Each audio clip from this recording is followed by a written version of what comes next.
What's the cringiest thing you've seen a bride and groom do for their wedding? At a classmate's wedding. They were young, maybe like 22? 23? There is apparently a caking tradition in some parts of the country, where when they cut the wedding cake, the couple feed each other a bit and smear each other's faces with cake as a joke.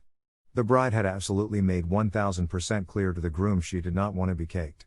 He did it anyways, and not just a small smear, but full on smushed the slice in her face. She was stunned initially, then got up, face full of cake, yelled, "You asshole, I told you not to do that," and then ran to a back area in the reception. The groom tried to follow, but the bridesmaid's mother of the bride stopped him. So he sat at the head table awkwardly while half the wedding party rushed off with the bride. She stayed back there for like an hour. They eventually did let him back there to check on her. We could hear her crying and them arguing. The rest of the reception came to a screeching halt until one of the bride's aunts emerged and directed the servers to clear the tables and put on some music. They got divorced 2 years later. The groom gave a speech thanking everyone for coming that devolved in the space of about 2 minutes into a straight-up roast of his new brother-in-law. They were friends, and the brother-in-law seemed to take it in good humor, but there's only so much implication of "I'm for sure going to be ducking your sister tonight" that you can take before it becomes really cringy. It didn't help that A, I barely knew anyone there because I was A+1, and B, I was on the table with the elderly relatives from that side of the family, who were less than amused. Bride shows up almost 2 hours late to her own wedding. Southern California, in an open field, no water, no shade. She shows up and wants to get married in her yoga outfit. The groom shut it down, and when she refused to change her clothes, the groom decided to leave her looking stupid, and then he never got married. Good call on the groom's part. How did it even get that far is the question. It'll get better after we're married. If not, then definitely after a kid or two. At the reception line, after the church wedding ceremony, the bride had a large bottle of her favorite perfume and sprayed each guest with it, female and male, whether they wanted it or not, as they entered the banquet hall. Some guests complained that the smell of perfume was so strong that they lost their appetite and couldn't partake of the banquet. Why would she do this? The bride said she loved the fragrance and wanted to share that love with everyone celebrating with her and her new husband. "Hey hun, just wanted to share this great fragrance with you. To celebrate my husband and his special day, for a limited time, I'm offering you this unique opportunity to become an early distributor with me. Respond quick while Terry's still spaces. This great product won't be a secret for long. It's blowing up already. Easy to see why, the ingredients are so ethical and honest, it's practically made of honor. This biz is so easy, I worked on my phone during my wedding. Doesn't that sound like financial freedom to you? Obligatory plug for Rantamum." They sang their vows to each other. Neither had a singing voice. Vows were generally batshit crazy, like submissive in the bedroom, and not asking about where she was going. The auto-tune microphones were a terrible idea. Their vow songs shared a chorus and it was awful, and they expected the guests to sing along with the chorus. The vow singing lasted 20 minutes. Pure cringe. The groom sang his vows. I honestly had to stare at the floor in slow breath to not laugh and get through it. My cousin did this. He played the guitar while singing his vows. He doesn't know how to play the guitar or sing. Thank duck there wasn't a guitar because I may have had a stroke. Invite all their Facebook friends and expect 700 people, unlike less than 100 show up. I knew a couple who didn't specifically invite anyone, just made like a public event on FB or somehow assumed people would know when where it was and show up. They were confused and offended when almost nobody came. Yikes, whenever I see a Facebook public event it doesn't make me feel obligated to come. Like it's a public block party or something. Not the groom and bride's fault. But the pastor marrying them talked about his marriage and his kids for 20 minutes. He was obviously going for something of showing what marriage will be like. But he full up was talking about how his daughter, Kelsey, learned to walk this way, and his other daughter's first words were this and that.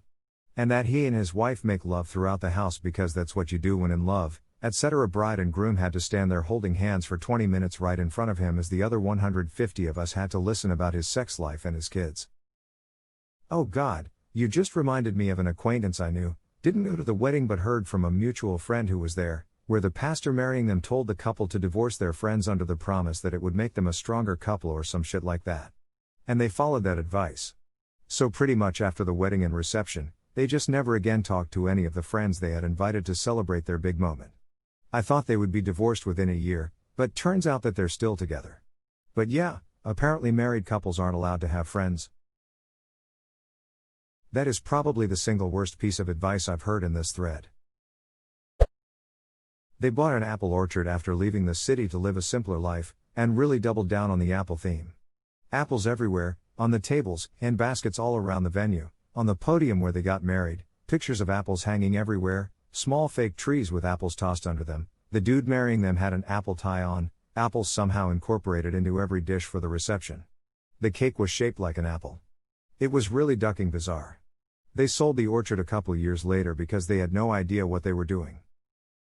When I was reading the first few apple-themed things, I was like, "Aw, that's cute." But then the list kept going lamau. They even had apple-themed comments on the Reddit thread about their wedding. I wasn't a guest, I was working the wedding.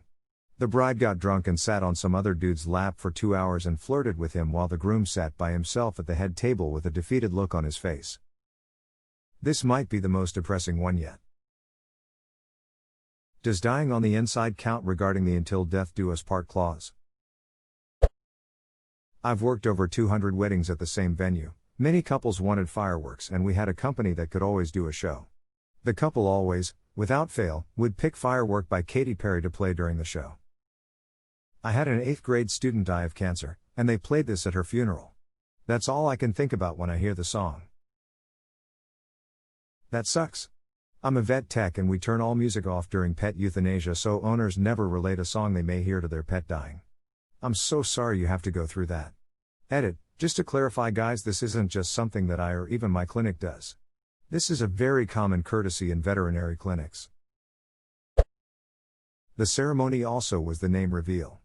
They changed their last name because they didn't want to be stuck to their heritage and didn't want anything to hold them back.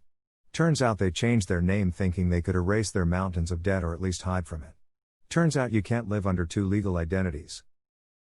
I've known a few couples who've changed their name to something distinct, i.e. neither partner's original last name. But they meant it as a symbol of their relationship, not a way of hiding from a credit rating. Oh, I have two. 1. The bride decided to sing as she walked down the aisle. She was not a particularly talented singer, and she was singing over a Carrie Underwood song so we could all hear the original vocal track. She finished walking about halfway through the song and then stood there and sang the rest of the song at the groom, and all we could do was sit there and watch. 2. Different wedding. They began the wedding with the groom playing an out-of-tune guitar and singing to the bride. They were sitting on chairs in front of everyone, legit 400 people, and the bride was clearly uncomfortable, which made everyone else uncomfortable. That wedding also included a foot washing ceremony, and when the bride put her shoes back on, she tripped on her dress and fell flat on her face. They hadn't done the vows yet, and the ceremony stopped for 20 minutes to deal with the nosebleed she gave herself. Bride takes 3 hours to appear. After the ceremony, she and her spouse go up in an air balloon. The marriage did not last a year. Well, aside from the 2 hours late part, that could be cool. So one of the 3 hours counts as the normal lateness quota. My cousin and his wife are super religious and maybe the 2 most awkward people I've ever met. They did one of those fake-out first dances where it starts with a slow song then transitions to a dance number with an upbeat song. Not only is that naturally cringeworthy, the upbeat song was 5 minutes long and they just kept repeating the same moves over and over for what felt like eternity. There was no alcohol allowed at the wedding, so there was nothing to dull the pain. That reminds me of my cousin's wedding. The pastor made the ceremony into more of a Sunday sermon than a wedding ceremony. Then when they finally got to "I now pronounce you man and wife," instead of kissing the bride, groom, parents and 3 or 4 random people suddenly stood up, held hands on a circle, and had a silent prayer for several minutes while everyone was confused about what was happening. Also, it was a dry reception. I saw one guy with a beer, but he must have brought it himself because I looked around and couldn't find any. Edit, I forgot to add that they did eventually kiss. They were turning to walk out to the reception and the pastor suddenly realized they never kissed, so he had them kiss. He had like one job.